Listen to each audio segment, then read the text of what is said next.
Tonight, 12 News is breaking down the steps that you can take to keep your kiddos safe. Thanks for staying up with us. I'm Brenda Matudi. I'm Jordan Williams. In part 2 of her Digital Danger series, 12 News reporter Cameron Burchett talks with the experts to find out about the safety measures that are available for parents.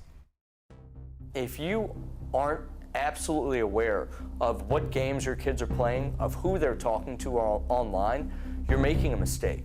They're the games predators play, and your kids love them, opening the doors to a dark reality of the digital age.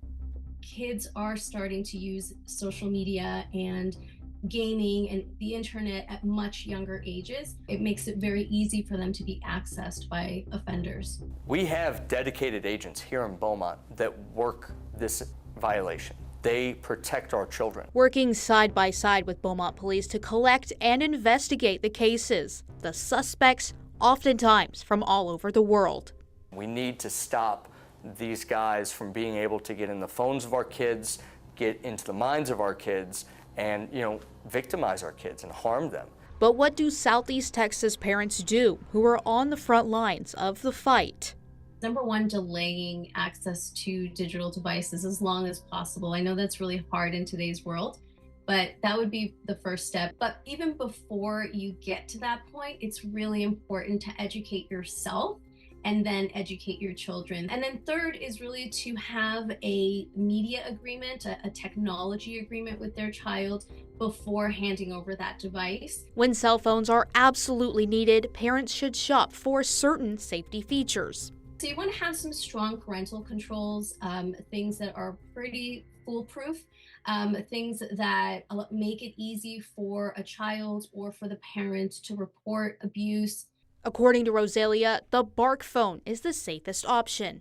I love the Bark phone because it keeps up with what is the language and what are the terms being used that could still be red flags. But she says the iPhone falls short. A child on iMessages wouldn't be able to report easily if they were being groomed. Luckily, there are companies dedicated to being proactive, one being Snapchat Incorporated. The application is tightening its protection against strangers online, giving parents some peace of mind.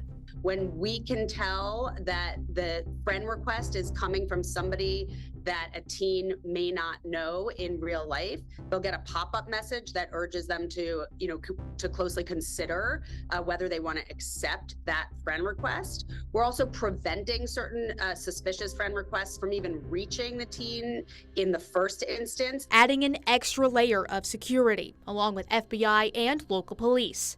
Giving power back to the parents in the form of protection of their children. We're not just a bunch of suits in D.C. that fly in on a plane every Monday morning at 8 and fly out at 5.